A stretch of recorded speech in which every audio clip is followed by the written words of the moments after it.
Hey folks, welcome back to Good Enough Customs. So, yeah, I know. I've been away for a minute. I have purposefully stayed out of the shop.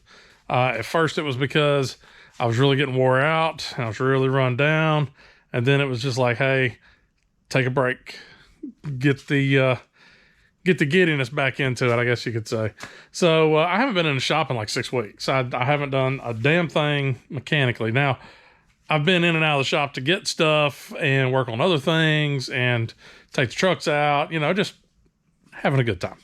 So I figure we'll go ahead and get this thing started.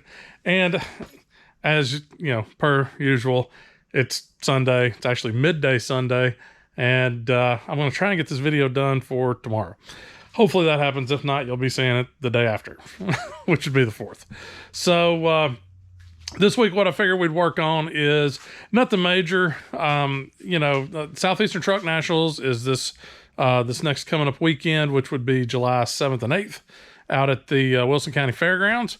I was going to try and get the Blazer out there, but as you can see, I ain't touched this thing. I haven't done a damn thing. It's doing a really good job of holding some empty boxes and scrap crap up on top of the hood. A lot of new parts and stuff in the back of the truck and inside the floorboards of the truck. It's got some other parts. The big block's still in the exact same spot it was before.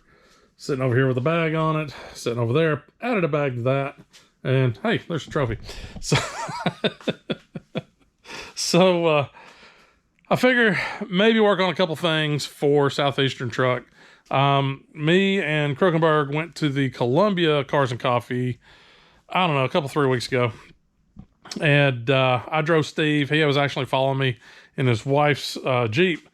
And he was just like, he's like, Matt, that truck's dog walking on you. And if you're not familiar with what I'm talking about, dog walking is truck's not driving straight. It's driving kind of like that, you know, straight, with the ass end kind of poking to one side or the other. So, and I've been saying this truck's, there's something broke, something's out of place, something ain't right in the rear end. And finally was able to confirm that. He's like, yeah, he goes, that thing's definitely dog walking. So we started looking at stuff, and I can kind of see it, but you can't see it really, really well. So I figure what we'll do, we're going to jack the rear end up, actually probably just pull the truck forward a little bit, get the whole truck up on jack stands because it's just easier to slide around up underneath it. With the whole truck up in the air, and see if we can't actually figure out what's going on in the rear end of this guy. So it looks to me, and Crook had the same thought, that, and I know this probably doesn't translate to camera very well, but the wheels are both pointed, you know, the front of the wheel is pointed towards the driver's side, and it's not off by much. We're, you know, maybe 1/4 inch or something like that. It's not much. It's barely enough to be noticeable, but you can definitely tell it whenever you're driving behind it going down the highway. So I figure we'll get the truck jacked up and take a look at that, see if there's something broke, something bent, something loose. I don't know. I mean, I don't drive this thing like a little old lady. I beat the absolute tar out of this thing. I'm hitting all these curves and stuff on these old country roads, and, you know, just laying in it. Usually I got my arm hanging out the window to keep me from sliding across the bench. So I guess that's what we're going to do, is get this guy up in the air and take a look at the rear end, see what's going on there. Also, since I'm going to have this guy up in the air, back last year before Power Tour, I put a different fuel pump on it. I put a little Edelbrock, little micro pump or whatever. You know, me not being the brightest sometimes, I didn't really look to see what that thing actually flowed. Yeah, it's like 7 PSI, you know, pressure, whatever. That works out fine. But come to find out that this thing was basically running out of gas when you get up top. You get about 3,000, 3,200 RPM, and it's getting leaned out pretty bad. So looked at it a little bit closer. Those little pumps are only rated for like 37 gallons per hour of flow, I think is what it said. And the only reason why I put that one on there was I have an old Holly Red that my buddy Jason gave me a while back. And it still works. It works fine, but it is god awful loud. I mean, it's really loud. So, I mean, I've still got this guy just kind of hanging out right here. I'm not going to put this one back on. I probably will steal the fuel filter off of it because that's still good. But probably won't put that one back on there. I actually ordered a new one and figured, you know, why not? Let's put that on there. And it flows. I can't remember what the numbers were on it. It was a lot more. I want to say it was like 67 gallons per minute when it's under load. I want to say is what it flowed. I don't remember. But anyways, the way I discovered this was, well, one, I can tell it's kind of, you know, leaning out whenever you get way up in the RPMs. And then two, last year at C10 Nationals, I put it on the dyno, and while I was running on the dyno, the guy running the dyno, it was Muletown Mobile Dyno, I think is the name of it. They go all over the place, but he was sitting there looking, and he could see the little sight window on the side of my carburetor. He could see it just, you know, clear. There's no gas in it at all. And that's when I first kind of discovered that. So I don't know if that little micro pump got damaged on Power Tour. I know I hydrolocked it, or vapor locked it, I guess I should say, going up a long, steep incline, and it just kind of died on me, petered out, and pulled over once we got to the top of the hill. Thankfully, it made it up the hill. Pulled over, got some water, poked a hole in the lid, and just started squirting it, cooled it off, and it fired back up and was working. So I don't know if I damaged it, and it's just definitely not pumping what it should, or what. The placement of it's probably not the best. It made sense at the time, and it looked a hell of a lot better than the way I originally had that thing routed. So that'll be something else I'll take a look at and see if we can get that done.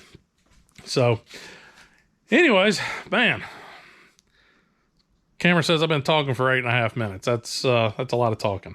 So I guess let's get Steve up on some stands and see if we can figure out what's going on with Steve's back end. So I'll be right back. All right, got the truck jacked up. Went ahead and supported the rear end. I'm leaving the wheels on. If I ain't got to take them off, that's fine. But went ahead and supported the rear end by the axle. That way it's sitting at ride height ish. So I just got the jack stands on the axle. So that should get me, you know, pretty close to ride height. And just a quick pointer, because it really hurts. And I'm sorry, I had to turn the air conditioning thing on because it's muggy in here. So we might have a little background noise. But anyways, a little word to the wise. Whenever you've got, you know, a truck that's lowered like this one, where it's you know, the tire tucks in the wheel well there, pay attention when you go to try to spin that wheel, because I just grabbed it like this with both hands and went turning, and yeah, that's a tight gap right there. Oh my god, it hurts so bad. Yeah, welcome back to the shop, Matt. Just a busted knuckle away from it being like old times. So anyhow, I did notice, let me move up to the front because it's not quite as loud up there. I did notice the last few times I've driven it, there's a clicking sound. And that's actually why I was turning the rear wheel, was trying to figure out what in the hell this clicking sound is. And it sounds like it's coming from the drive shaft region towards the transmission. So I guess I need to look at some U-joints while I'm underneath there. You know, Steve gets driven a lot. He doesn't get a whole lot of attention when it comes to, you know, shop time. So I may have fallen behind a little bit on general maintenance and stuff. And I never put U-joints in this truck. It's still rocking however old those U-joints are. That's what it's got. So I'll double check all that while I'm under there. But I guess I'm going to grab a tape measure and probably my other light as well. One of my little small lights, so I can kind of just really inspect stuff, because all I've done is gone, yeah, it's all together, so, you know, should be fine. So tape measure and flashlight. So I'll see y'all under there. Okay, so underneath the truck, let's have a look. First things that I'm really concerned with is, you know, I did an eBay C-notch and did it right-ish, and everything should be fine with that, but I still want to check the frame, make sure that nothing cracked, nothing's broken, so I just kind of want to visually inspect that. From the outside, everything looks fine, but you know, maybe I can see a little bit more up underneath here. So, what is that?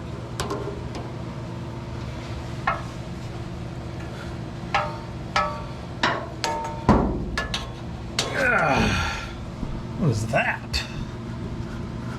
Okay, so that's a nothing. Good. I was like, that's a weird spot for a crack, but okay. All right, let's see. And I can use the camera to try to look at some of the stuff that's hard for me to get my big head in. That looks all right. And it looks all right. Oh, shifting sides, maybe. All right.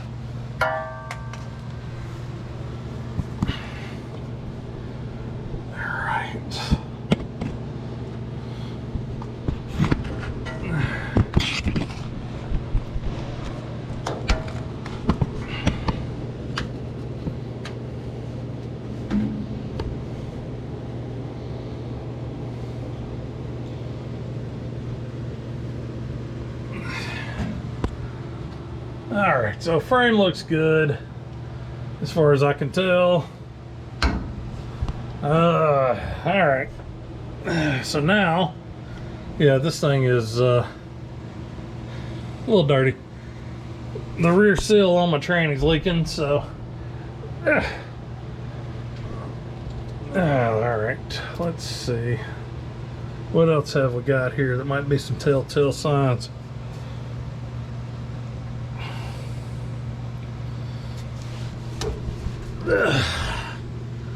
Worn bushings, these should all be new, so I put new bushings in this guy.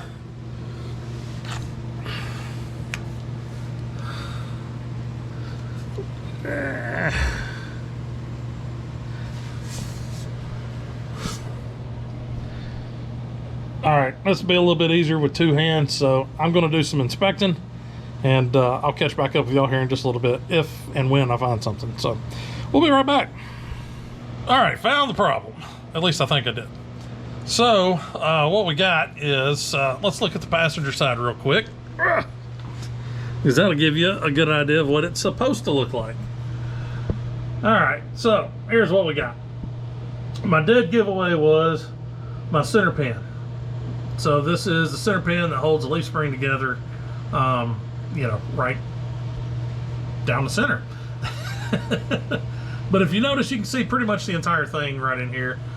At least I think you can. It might not be able to because of the angle, but trust me, you can see pretty much the entire thing through the hole that's here for the center pin. So we got that guy there, and everything else looks good. And then we come all the way back over here to the driver's side, and yeah, something missing there. So that center pin, you can only see about a third of it, maybe a quarter of it. So the whole axle has shifted forward, or the driver's side of the axle has shifted forward. So, and you can even see up in here, you can see there's, and maybe that's too much, it's blowing out the side of the thing.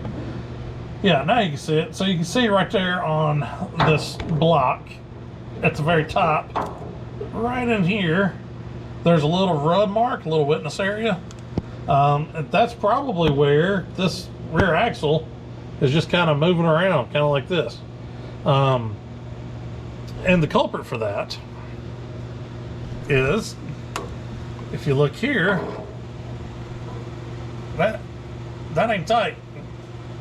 I mean, there's a gap there. And there's one, a small one, but there's still one way over there. There's one here. I think this one was my only tight one, or tightish one. So what we've got is the U-bolts have loosened up. Now, the U-bolts loosening up pretty much anytime you do a suspension modification, you know, lifting, lowering, whatever, a lot of times there's going to be recommendations as to torque specs and all that stuff. Pretty much some things I do torque specs on, most things I just send it home. So this one I probably just sent it home. I'm pretty sure I didn't torque this one down.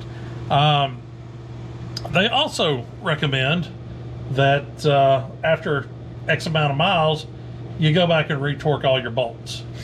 I don't think I've ever touched these bolts since I did the lowering, you know, did the axle flip on these guys. So in case you're not familiar with the axle flip on these little C10s, this is going to be your spring pad for the leaf spring to sit on whenever the axle's down here where it is from the factory. There's a little cradle that you put in that centers itself on this center pin, and then that fits up into this the spring pad, and it kind of locks it in, so that way the axle can't rotate, like, you know, back or forward, you know, basically twist itself off. And then, you know, you just flip your U-bolts and boom, you're good to go. So yeah, this guy's, I mean, there's a good gap there. That's not even touching. I can't rattle the washer, so it may have a little contact there, but it's definitely not tight. It's definitely not the way it should be. And all four of these are that way. So what I'm gonna have to do is pull this guy, you know, loosen him up. Like I said, the other side's good. I'll probably have to loosen up both sides. I'll probably have to loosen both sides up, recenter the rear end, because if this guy's walking, that guy may have walked a little bit as well. But recenter the rear end and then tighten it all back down. May even throw a little Loctite in there just to keep it from, you know, backing off again. So even if those guys were loose, it may not have been that big of a deal whenever this thing had an open carrier in it, you know, open differential, because it didn't have a whole lot of strain on it. It was a one-wheel pill, peg leg, or whatever you want to call it. So it didn't have as much strain on it. Well, I put that little, mini spool. Put that mini spool in it. You know, it's like 70, 80 bucks. And now I've got, you know, both tires turned. It's kind of cool, but there's a lot of scrubbing, and it puts a lot of strain on the rear suspension components, because both tires have to turn at the same speed. So whenever you're making tight, slow turns, you can feel the rear end hopping and jerking and doing all sorts of stuff. And my guess is that's probably what pulled that loose. So unless it was some of my, you know, hot dogging it on these back roads, maybe that knocked them loose. I don't know. So we got a fix for that. Luckily, it's nothing major. There's no big cracks. I'm not seeing any really, you know, bad wore out components or anything. Just some U-bolts that need to be, you know, tightened down. Basically, I got to jack the rear of the truck back up, reposition my jack stands, and then loosen up the U-bolts, recenter the axle, tighten it all back down. We'll be good to go. So that's solved. That's an easy fix. That's not too bad. Next problem. As we go sliding up towards the front, I'm trying to chase down. Wow, there's a lot of fluid back here. It's rust protection. So back here, or up here, I guess I should say, I'm hearing a clicking noise, and it's driving me nuts. And I don't know what it is.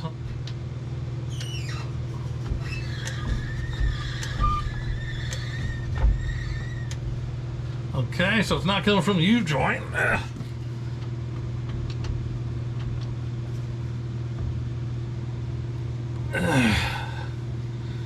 And U-joints look okay. They're not in terrible shape. I wonder if it's coming from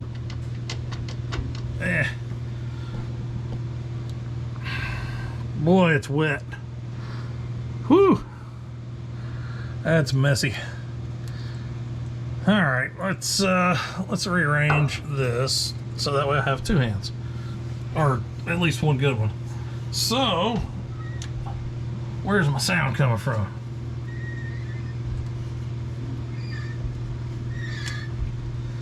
Okay, it's coming up from further.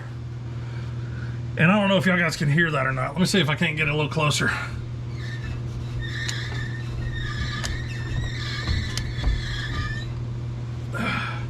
Yeah, it's coming from right in here. I wonder if it's a speedo gear.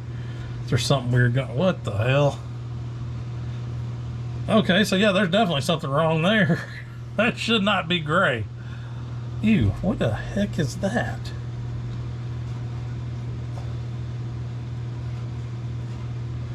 I wonder if that speedo cable is saying sayonara. And that could be. I know a lot of times these guys will, you know, fail, and you can hear them clicking up front. I've actually heard mine. You can kind of hear it clicking as you go, but I've never heard it way back here, and it's just, that's weird. Well, the whole damn thing's loose. Look at that. Wonder if that's part of it. Let's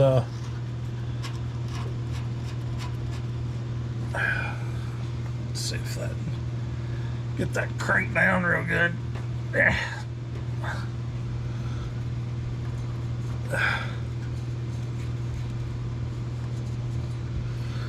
Whew, that is a lot of nasty right there.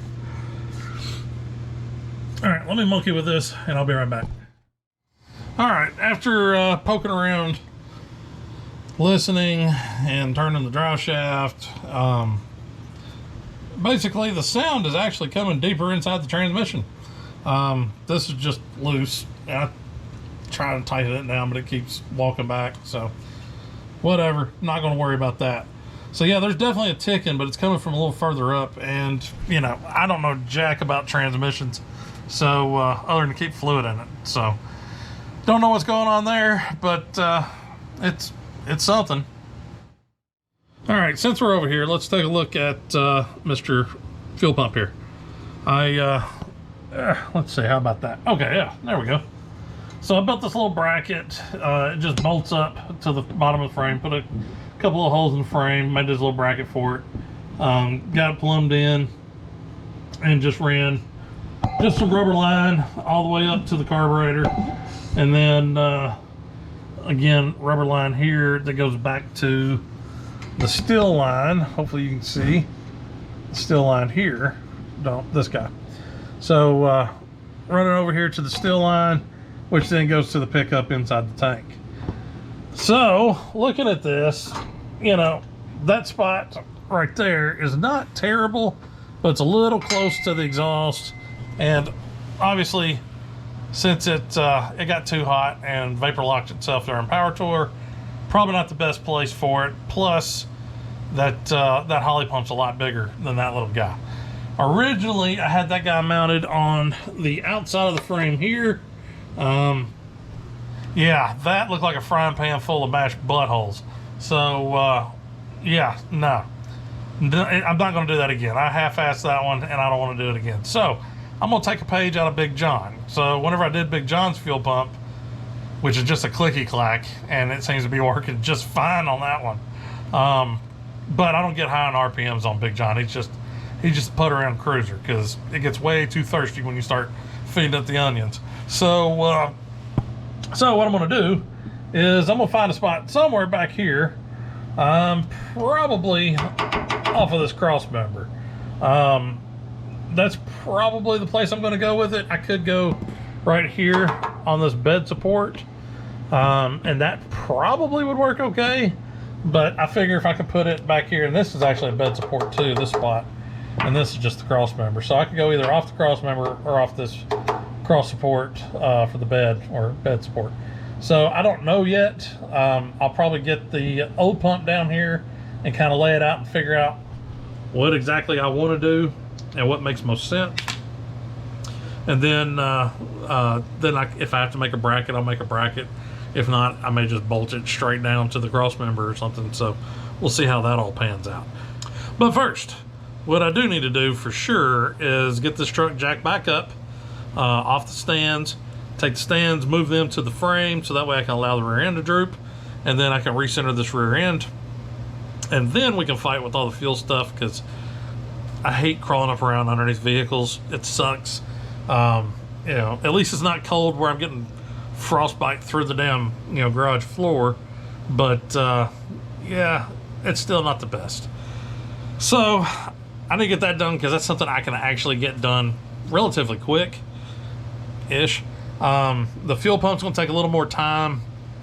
I'm also going to need a little more fuel line, which I don't know if I have any, so I'll have to make a run to the parts house for that. And, also just kind of figuring out how it's all going to work together, because that's, yeah. The C10 is not the best place for an external fuel pump. It just, a short bed, I guess I should say, because the long bed's got plenty of room. But the short bed, it's a little tight. So I'm gonna get that all figured out. Yeah, I'll get that all figured out, and I guess I'll join back with y'all. The clicking sound, screw it. I'll just have to deal with it. Best way to fix that is turn the radio up louder. So if I can't hear it, it's not a problem. But yeah, I guess what I'm gonna do is get this rear end sorted out. That way that's done, because that is a little unnerving. Because I kept thinking, I was like, man, this rear end feels like it's dancing on me, but I don't know. It can't be dancing on me. Yeah, it was dancing on me. So we're gonna fix that. That's first order of business. If I don't get to the fuel pump today, that's okay, I guess. The truck still runs and drives just fine. It's just I have to watch it when I get 3,000 or better RPM. Because then it's starting to lean out, and then it's got a really nice little pop to it because of running lean. So so yeah, it still runs and drives, but you just got to know what you're doing. So anyhow, all right, I'm going to jump off here for a minute, get some stuff sorted out, and then I'll be right back. Alrighty. Again, I'm doing this with the wheel on the truck, so it's a little bit more difficult. I guess I could take the wheel off, but I'm trying to keep from having to fire up the compressor. It's hot, and this little AC unit, I had to shut it off because I can't hear nothing otherwise. So I'm gonna go ahead and loosen up this these U-bolts. I already shot them with some Freon. See if they, in case they're bound up a little bit. So let's crank on these guys. Ow. Yeah, that's way too easy.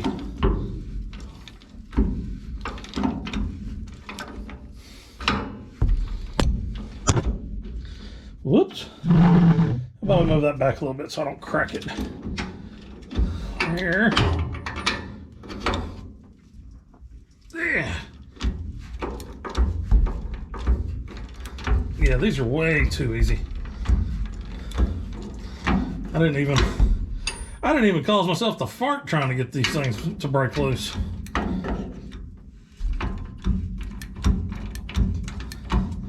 Only thing that may really suck here is I might have to take the shocks off, because they're going to be fighting against me. But we'll see. We'll cross that bridge when we come to it.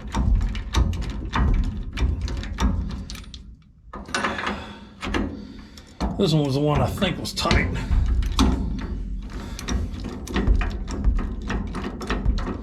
All right, so we still got a little tightness on this one.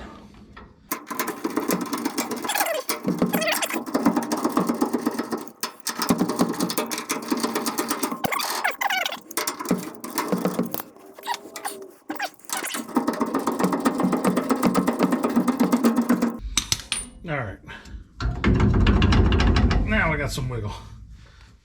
Don't really have anything to push it.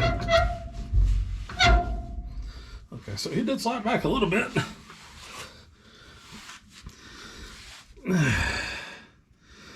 Oh yeah. I pulled it back close to where it needs to be. Let's give her another little tug. All right, so now it's butted up where it should be. One of the things I'm concerned with, I guess, is my U-bolts, instead of being nice and parallel, they're kind of flared a little bit. And let's see. Oh, it's because there's a bolt head in the way. So looks like my drop bracket for my shock. So whenever you lower it this much, we're talking 5 6 inches worth of lowering by doing the axle flip. So when you lower it this much, even when you get a drop shock, you still need the extensions in order to get, you know, the right travel on your shock, so you're not bottoming them out.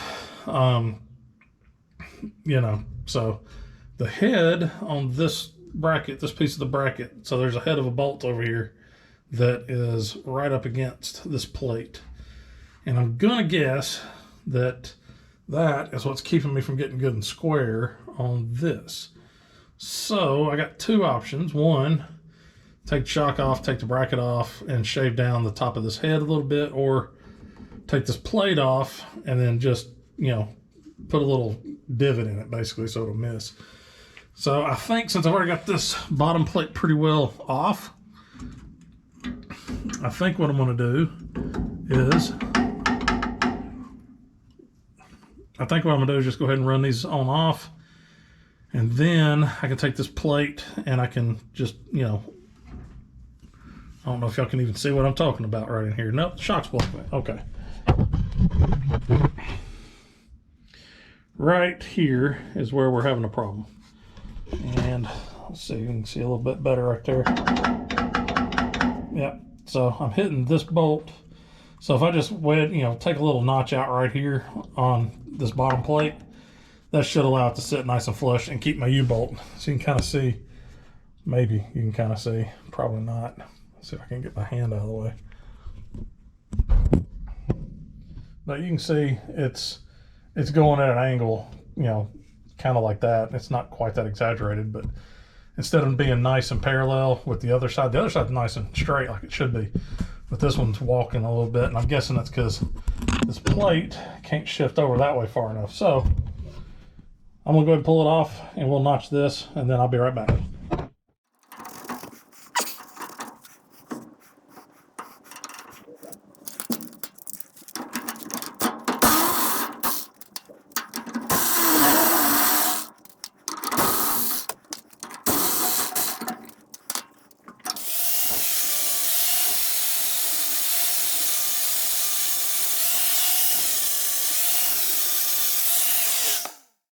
All right, now let's see what we got.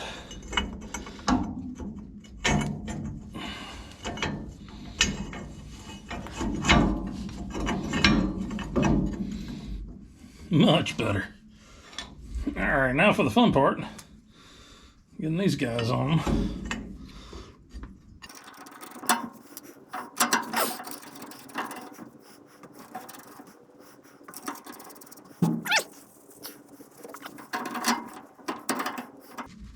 Okay, I guess I could have let these threads down before, but that makes too much sense.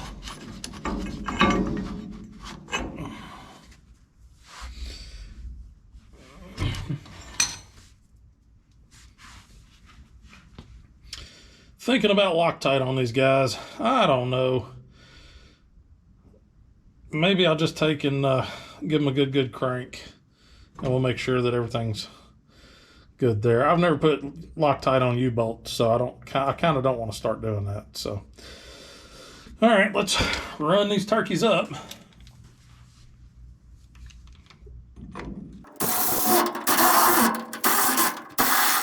Okay. Ow.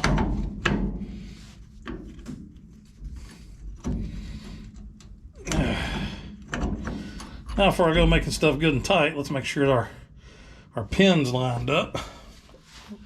There. Reposition myself. And let's get that.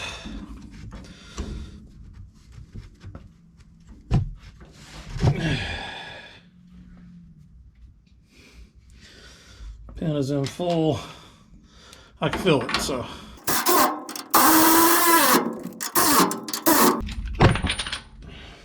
Whoops.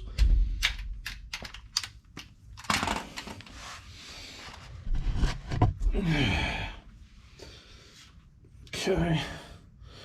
We're still lined up on the pin.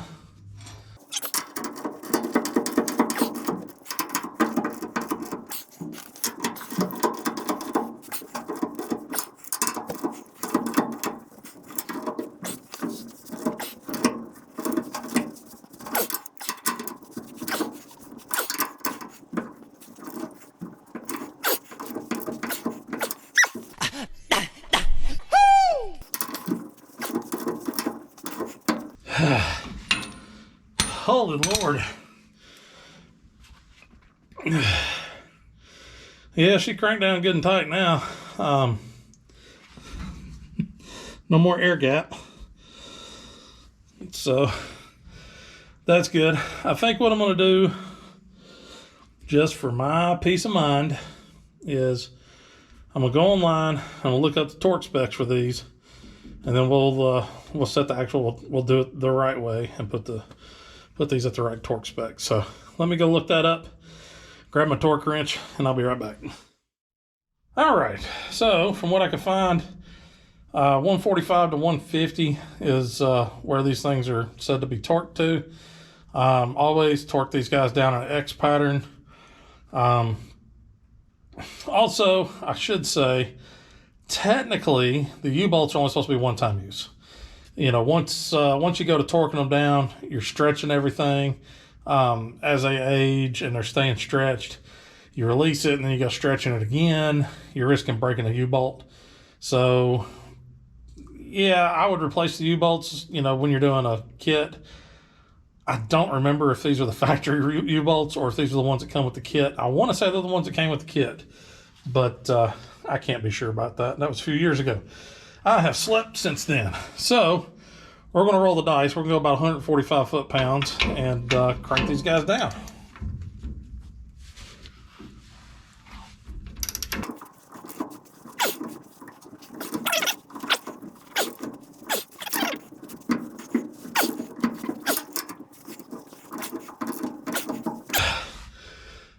Lord have mercy. I would have thought I was there.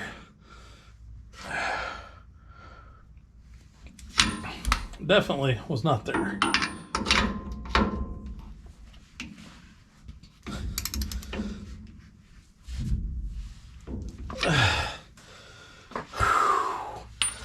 Left arm tired.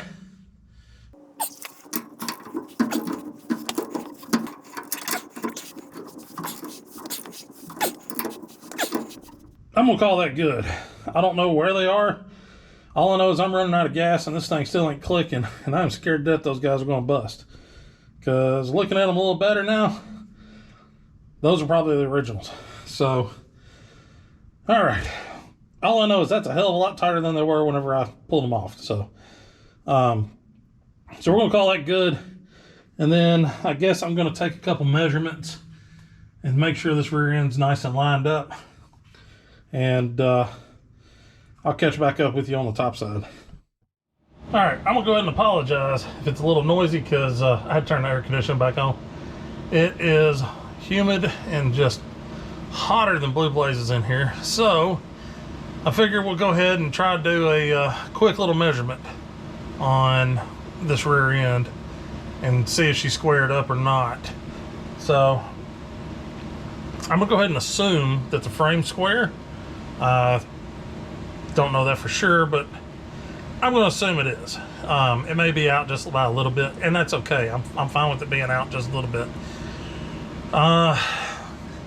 So what we're going to try to do is find a couple common points on the rear end. So best I can figure, let me slide this in here.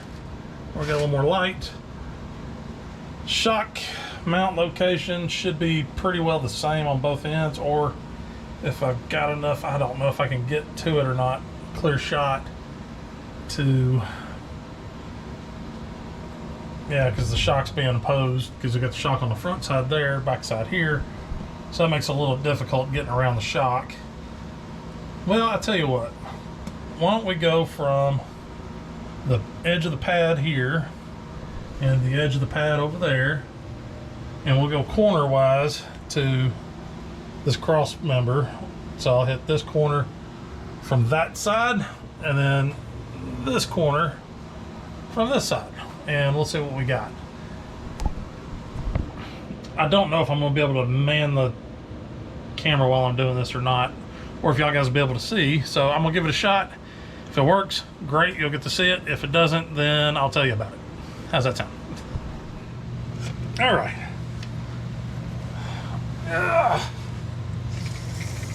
Yeah, I'm not Not a big fan of this, doing it this way, but it's about all I can do at the moment. So, we'll say from that corner to this corner, I get to sit still.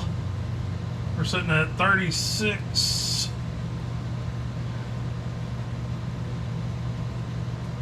36 and an eighth. So let's check this other side.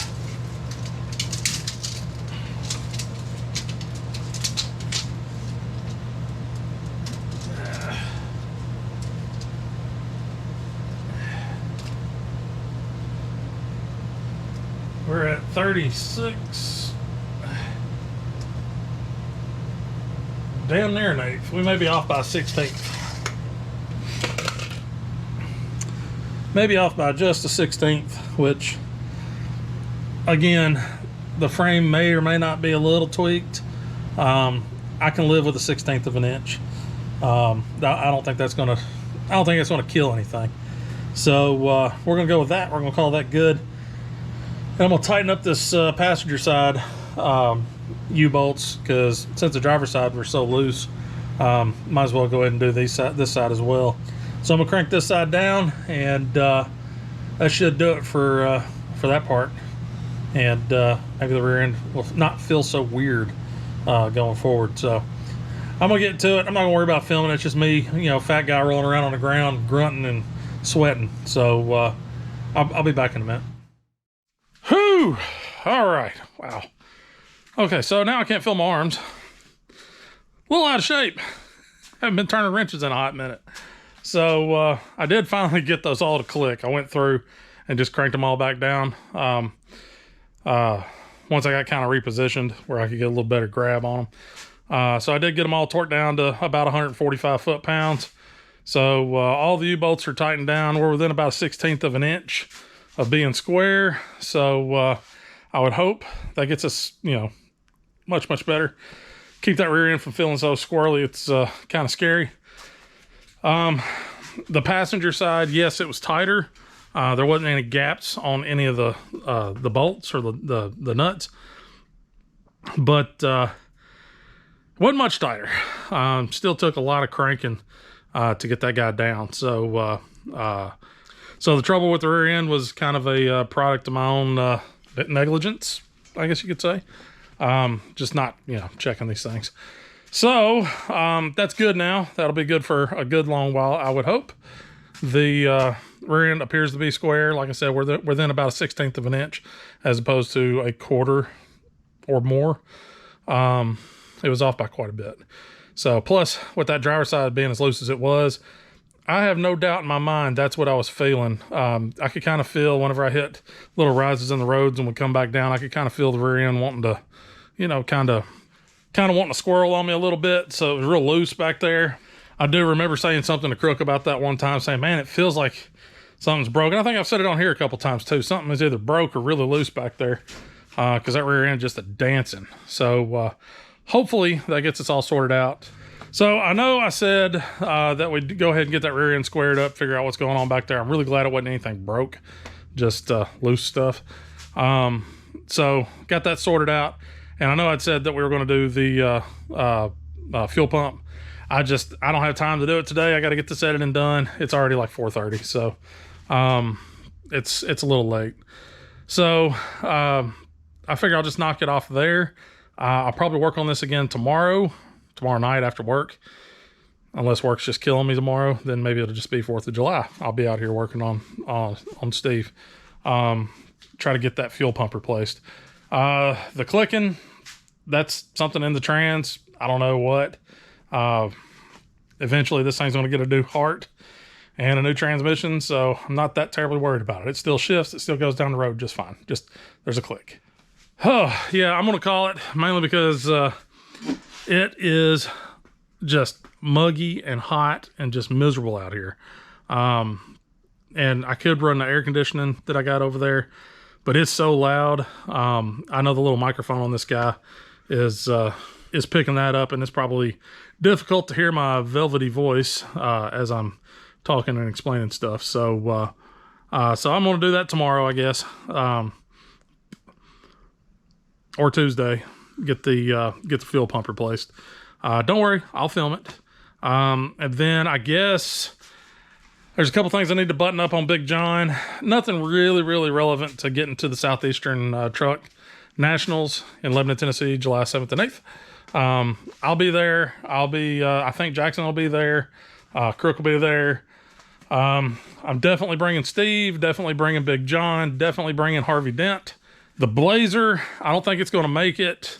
Not because it's just, not because I'm ashamed of it or anything, because I'm actually pretty pleased with myself getting that whole floor done, even though it's ugly as homemade sin, but it still works.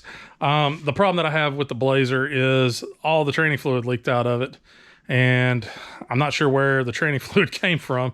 It looked like it was coming from the pan. I don't know. So that's going to take some troubleshooting. And in order to get this thing on and off a trailer and in and out of the venue, I can't take a trailer into the venue. So it'd have to be able to drive a little bit under its own power. And frankly, I don't want to risk it. So the Blazer won't make it. Unfortunately, it'll be there in spirit. Actually, on the Blazer, I did order, and we got it in the soft top for it. Jackson decided he wanted to do a soft top, so I got, I forget the name of the company, Soft Toppers, maybe? I believe they're out of Colorado. But instead of having the fiberglass top back here, it'll be the big soft top. I got it with the tinted windows and all that stuff. So as soon as I can get I'm pointing up here because I'm not looking at the camera. As soon as I get these two rust spots, that one and this one, fixed, and get some paint on it, then I can actually get the soft top fitted on there, make sure that all lays out as it is, and then I can actually get this truck in and out of the shop. Well, once I get the training straightened out, then I can move this truck in and out of the shop a little bit, have a little more room for activities in here. So, any more updates? No, I don't think so.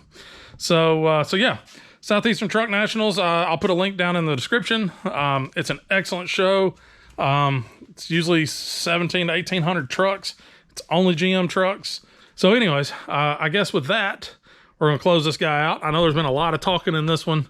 Not a ton of action, something that need to be done. But like I said, I haven't been in the shop in about 6 weeks. So this is a good little get in the shop, get back in the swing of things. I don't know if we're going to be back on a weekly release schedule just yet. I do know this week I'm going to have a bunch of stuff that I'm going to record. Fuel pump for Steve again. Let's see. I've got new tie rod ends for Big John because he's still wondering. Whenever I was adjusting the alignment on it the other day, or 2 months ago, whenever it was, right before we left for Battle, Alabama, I noticed that the ends of the tie rods were just loose as hell. I re-greased them. They're still super loose. So I'm wondering if that's where my wonder is in the steering. So I'm going to go ahead and replace those guys. I got some nice Moog tie rod ends for it instead of the whatever I used before. I think Mevo Tech or something like that. I don't know. I tried to save a few bucks. Ended up having to, basically spend double. So that goes back to that good old saying, buy once, cry once. So anyways, I do appreciate y'all guys sticking with me, and I appreciate y'all guys watching. It does keep me motivated to keep doing all this stuff. Again, I don't know if we're going to go back on weekly or not, but I'm going to try to get a few in the can, so to speak. Get a few episodes done so I'm not so hurried every single weekend. So hopefully we'll be back to a weekly schedule, but I can't guarantee that. I do know next week, though, we will have Southeastern Truck Nationals coverage. I'll have some coverage from that, unless I decide to release it a little bit early. I might. But I'll have some coverage from that. And I'll try not to make them super long because I know car show videos never do really, really well. But anyhow, appreciate y'all guys watching. If you got a comment or question, drop it down below. I check them all out. You can follow me on Facebook and Instagram. I do have a TikTok. I rarely do anything with it. I also have a Twitter. I never do anything with that. But you can follow me on Instagram and Facebook. They're all down below as well. And yeah, I guess that's it. So just remember, folks, it ain't got to be perfect. It just got to be good enough. And we'll see y'all next time.